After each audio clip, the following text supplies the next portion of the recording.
नमस्कार। आज हम राजस्थान के आर्थिक विकास में बाधाएं व उनको दूर करने के उपाय पर चर्चा करेंगे। हम अधिक गहराई से कृषिगत विकास व औद्योगिक विकास की प्रमुख बाधाओं का विवेचन करेंगे और उनको दूर करने के व्यावहारिक उपायों पर भी चर्चा करेंगे, ताकि राज्य द्रुत गति से सामाजिक आर्थिक विकास के पथ पर अग्रसर होकर बेरोजगारी, निर्धनता और आर्थिक असमानता की समस्याओं का निवारण कर सके। यदि हम देखें तो राजस्थान राज्य के विकास में प्रमुख बाधा भौगोलिक है। 60% से अधिक क्षेत्र मरुस्थलीय क्षेत्र है, जिसमें जनसंख्या के दूर दूर तक छितरे होने के कारण बुनियादी सेवाओं जैसे विद्युत, जल, सड़क, शिक्षा, संचार, चिकित्सा आदि को पहुंचाने की प्रति व्यक्ति लागत काफ़ी ऊंची आती है। कृषि की मानसून पर निर्भरता बहुत अधिक है, जिसके कारण कृषिगत उत्पादन बहुत ज़्यादा प्रभावित रहता है। राज्य में जनसंख्या की वृद्धि दर भारत की औसत वृद्धि दर से अधिक होने के कारण निरंतर अर्थव्यवस्था पर जनभार बढ़ता रहता है। श्रम शक्ति में लगातार वृद्धि होने के फलस्वरूप लोगों को रोजगार देने में कठिनाई आती है। इसके अतिरिक्त श्रम शक्ति का बहुत अधिक स्किल्ड नहीं होना भी एक समस्या होती है। उद्योगों में नए रोजगार के अवसर सृजित करना भी भारी चुनौती हो जाती है। राज्य में जल का नितांत अभाव है। सतही जल की मात्रा समस्त भारत के सतही जल की मात्रा का मात्र 1% है, जो बहुत कम है। भूगर्भीय जल का स्तर बहुत नीचा होने के कारण बहुत अधिक सूखे स्थान पाए जाते हैं। राजस्थान में जल प्रबंधन का प्रश्न सबसे बड़ा और यह समस्या नंबर 1 की समस्या है। राज्य में विद्युत उत्पादन के स्वयं के स्रोत बहुत कम हैं, जिसके कारण विद्युत की मांग और पूर्ति में भारी अंतर है। विद्युत के लिए दूसरे राज्यों पर आश्रित रहना पड़ता है और विद्युत के अभाव में औद्योगिक विकास भी प्रभावित होता है। राज्य में सामाजिक व आर्थिक इंफ्रास्ट्रक्चर आज भी काफ़ी पिछड़ा हुआ है। राजस्थान में साक्षरता की दर 2011 में 66.1% रही, जबकि समस्त भारत में यह 73% थी। इस प्रकार साक्षरता की दर काफ़ी नीची पाई गई। राज्य परिवहन व संचार की दृष्टि से भी राष्ट्रीय स्तर पर काफ़ी नीचे आता है। विभिन्न भागों में यदि हम विकास की दृष्टि से देखें तो काफ़ी असमानताएं पाई जाती हैं। राज्य के पास विकास के लिए वित्तीय साधनों का अभाव रहने से केंद्रीय सहायता व बाहरी सहायता पर अधिक मात्रा में निर्भर रहना पड़ता है। अब हम राज्य की प्रमुख बाधाओं को 2 भागों में विभक्त करते हैं। सबसे पहले हम कृषिगत विकास की बाधाओं और उनको दूर करने के उपायों पर चर्चा करते हैं। सर्वप्रथम यदि हम कृषिगत विकास के अंतर्गत कुल कृषित क्षेत्रफल को देखें तो पाएंगे कि कुल कृषित क्षेत्रफल लगभग 42.2% पर आ गया। अनेक प्रकार के कृषि विकास के कार्यक्रमों के बावजूद भावी कृषिगत विकास के मार्ग में काफ़ी बाधाएं हैं। सबसे पहली बाधा भूमि के सीमा निर्धारण कानून के क्रियान्वयन में बाधाएं हैं। राज्य में सामंती प्रथा का बोलबाला रहा है। जागीरदारी और बेस्वेदारी उन्मूलन के कानून बनाए गए। उनके माध्यम से मध्यस्थ वर्ग को समाप्त करने की दिशा में प्रगति काफ़ी धीमी और असंतोषजनक रही है। मानसून पर निर्भरता को देखते हुए राज्य में उचित जल प्रबंधन नहीं है।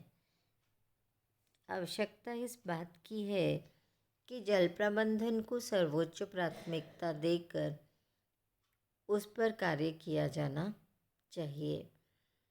राज्य में जिस प्रकार से सतही जल और भूगर्भीय जल दोनों ही बहुत कम मात्रा में पाए जाते हैं, तो जल प्रबंधन के लिए वर्षा जल का एकत्रीकरण और जो वर्तमान जल व्यवस्था है उसमें हमें इस प्रकार के उपाय करने चाहिए कि जो वेस्ट वाटर है वो हम पुनः रिचार्ज करके किसी भी प्रकार से उसे प्रयोग में लाने लायक बना सके। सूखी खेती के लिए जल ग्रहण विकास कार्यक्रम के माध्यम से वर्षा के जल को रोकने की व्यवस्था करनी होगी ताकि नमी संरक्षण संभव हो सके, जिससे पैदावार बढ़ेगी और ऐसी फसलों का चयन करना चाहिए जो जल्दी पककर तैयार हो सके। सिंचाई हेतु पक्की नालियाँ बनाई जा सकती हैं जिन में पाइप्स डालने के लिए किसानों को अनुदान देकर इस प्रकार की व्यवस्थाएं लागू की जा सकती हैं, जिससे जल की बर्बादी रोक सके। फव्वारा सिंचाई योजना के माध्यम से जल को काफ़ी मात्रा में बचाया जा सकता है। बूंद बूंद सिंचाई पद्धति और सामुदायिक नलकूप योजना, ये सभी इस प्रकार की योजनाएं हैं जिनके द्वारा जल को उचित प्रबंधन करके बचाया जा सकता है। फसलों के प्रारूप में परिवर्तन करके कम जल में होने वाली फसलों का अधिकाधिक क्षेत्र में बुवाई करके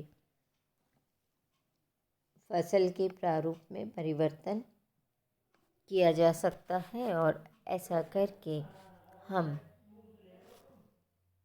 बहुत सारे जल को बचा सकते हैं। लवणीय मिट्टियों की जो समस्या है वह कई लाख हेक्टेयर के अंतर्गत भूमि इस प्रकार की समस्याओं का शिकार बनी हुई है। इस समस्या का समाधान करने से कृषिगत उत्पादन बढ़ सकता है। राज्य के उत्तर पश्चिमी भाग में कुओं की सिंचाई से लवणता की समस्या बढ़ी है। खारे पानी के कारण तथा मिट्टी के अपने लवणों के कारण यह समस्या फसलों के उत्पादन को कम कर देती है। बीकानेर जिले के लूणकरणसर और कोलायत क्षेत्रों में सैम वाटर लॉगिंग जो लवणता को उत्पन्न करती है, खार की समस्या ने उग्र रूप धारण कर लिया है। इस प्रकार लवण युक्त मिट्टियों की समस्या का समाधान करने के लिए फसलों का एक विशेष प्रकार का ढांचा तैयार किया जाना चाहिए। उन स्थानों पर हरी खाद देने, भूमि की लवणता व क्षारीयता को ध्यान में रखकर ही उर्वरकों का प्रयोग करना चाहिए। लवण युक्त सिंचाई के पानी में सुधार करना चाहिए। मिट्टी की आवश्यकता के अनुसार जिप्सम का उपयोग किया जाना चाहिए। कृषि उन्नत इनपुटों जैसे अधिक खाद, अधिक उपज देने वाले बीज, उर्वरक, खाद, पौध संरक्षण के लिए कीटनाशक दवाएं व आवश्यक औजारों के अभाव की पूर्ति करना शामिल है। कृषिगत उत्पादन व कृषिगत इनपुटों की सप्लाई से सीधा संबंध होता है। इसलिए कृषकों को पैदावार बढ़ाने के लिए उन्नत व उत्तम किस्म के बीज पर्याप्त मात्रा में उपलब्ध किए जाने चाहिए। खाद्यान्नों की पैदावार बढ़ाने के लिए ऐसी फसलों के क्षेत्रफल को बढ़ाया जाए जिनसे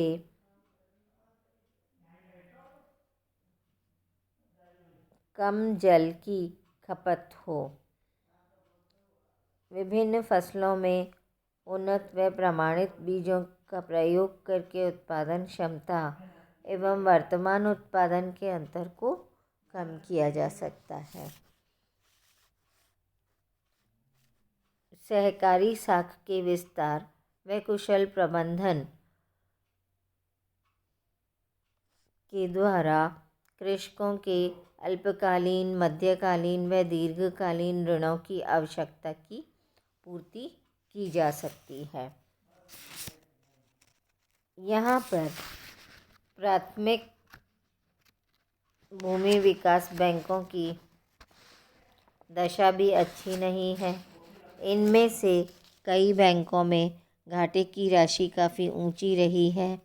राज्य में अकाल व सूखे के कारण कृषकों की कर्ज चुकाने की क्षमता पर विपरीत प्रभाव पड़ता है। तिलहन के क्षेत्र में किसानों को उनके उत्पादन का उचित मूल्य दिलाने के लिए सहकारी क्षेत्र में एक तिलम संघ की स्थापना की गई थी, लेकिन इसके कार्य में भी कई प्रकार की कमियां रहीं। राज्य में सहकारी संस्थाओं को सुदृढ़ करने की आवश्यकता है ताकि ये कृषिगत उत्पादन बढ़ाने में उचित भूमिका निभा सकें। सहकारी संस्थाओं द्वारा दिए गए कर्जों की वापसी की भी व्यवस्था होनी चाहिए। इनमें बढ़ते हुए असंतुलन की समस्या के समाधान के लिए प्रयास किया जाना आवश्यक है। कृषकों के लिए चारे के अभाव को देखना बहुत महत्वपूर्ण है, क्योंकि कृषि व पशुपालन उनके लिए दोनों ही बराबर का महत्व रखते हैं। ये उसके रोज़गार और आमदनी को प्रभावित करते हैं। राज्य में पशुपालन का विशेषतया शुष्क व अर्ध शुष्क प्रदेशों में बहुत महत्व है। राजस्थान में वनों का अभाव है। लाखों पशु सरकारी वन भूमि पर चराई करते हैं, जो उसकी क्षमता का कई गुना है। इस प्रकार सूखे व अभाव के वर्षों में चारे की तलाश में राज्य से पशुओं का अन्य स्थानों से निष्क्रमण होता रहता है। राज्य में पशुओं के लिए चारे की भी व्यवस्था उचित मात्रा में होनी चाहिए, ताकि अन्य राज्यों में यहाँ के पशुओं को जाने से जो नुकसान होता है वह नहीं हो सके। इसके लिए अन्य राज्यों से चारा लाकर पशुओं को खिलाना भी एक प्रकार का उपाय हो सकता है। कृषि वानिकी और चारे का उत्पादन यहीं पर किया जाना चाहिए। किसानों के द्वारा ही कृषि वानिकी के माध्यम से चारे को उत्पन्न करके पशुओं के लिए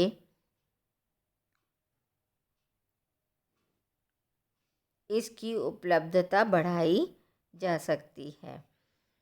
पशुओं को साल भर चारा यदि अच्छी प्रकार से मिल जाए तो दूध, ऊन इत्यादि की खपत के अनुरूप प्राप्त हो जाएगा।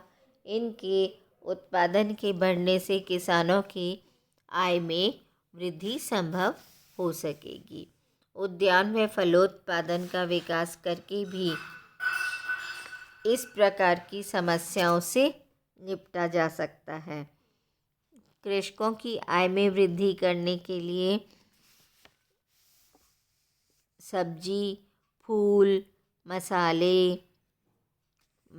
पान की पैदावार भी बढ़ाई जा सकती है। अलग अलग स्थानों पर जहाँ जिस प्रकार के पौधों और पेड़ों की अच्छी फसल हो सकती हो, वैसे ही लगाकर लोगों की आमदनी बढ़ाने का प्रयास किया जाना चाहिए। उदाहरण के लिए कोटा, बूंदी, चित्तौड़, उदयपुर जिलों में रेशम का उद्योग पनपाने के लिए शहतूत की खेती की जा सकती है। टसर योजना कोटा, उदयपुर व बांसवाड़ा जिलों में लागू की जा रही है, जिसके अंतर्गत अर्जुन पौधरोपण किया जाता है। इसके 4-5 वर्ष में विकसित होने पर कीट पाले जाते हैं और लोगों की आमदनी बढ़ाई जा सकती है। इस प्रकार कृषिगत विकास की बाधाओं को दूर किया जा सकता है। राज्य में नियोजित विकास के साथ साथ कृषिगत उत्पादन को बढ़ाने के प्रयास किए गए हैं और औद्योगिक विकास को भी बढ़ाने के प्रयास हो रहे हैं। किंतु राज्य में औद्योगिक विकास में भी अनेक बाधाएं हैं। औद्योगिक विकास की बाधाओं में सर्वप्रथम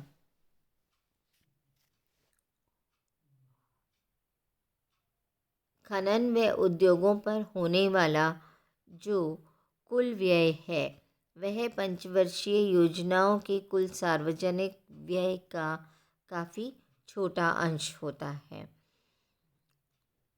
औद्योगिक विकास के लिए आवश्यक इंफ्रास्ट्रक्चर जैसे बिजली, परिवहन, संचार, जल आदि, ये सब की बहुत कमी पाई जाती है। राज्य का बहुत सारा हिस्सा ऐसा है जहाँ अभी तक रेल नहीं पहुँच सकी है, तो परिवहन के साधन जहाँ नहीं है, वहाँ औद्योगिक विकास की भी संभावनाएं कम हो जाती हैं। विद्युत के अभाव और उसकी सप्लाई की अनियमितता उद्योगों के लिए सबसे बड़ा खतरा होता है। अंतर संस्थागत समन्वय व सहयोग का अभाव पाया जाता है।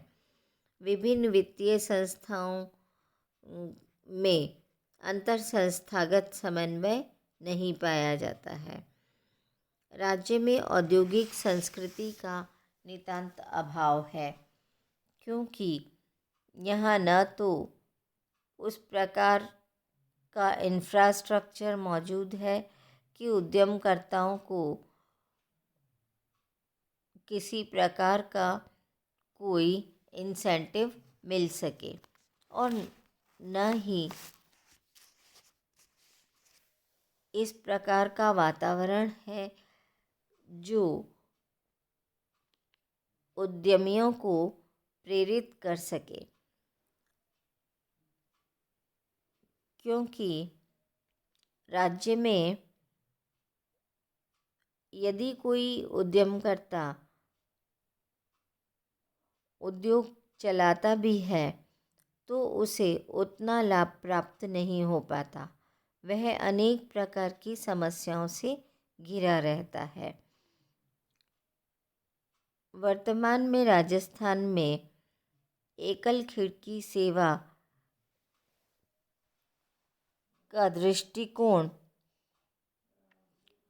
विकसित करके औद्योगिक संस्कृति की ओर प्रगति की जा रही है।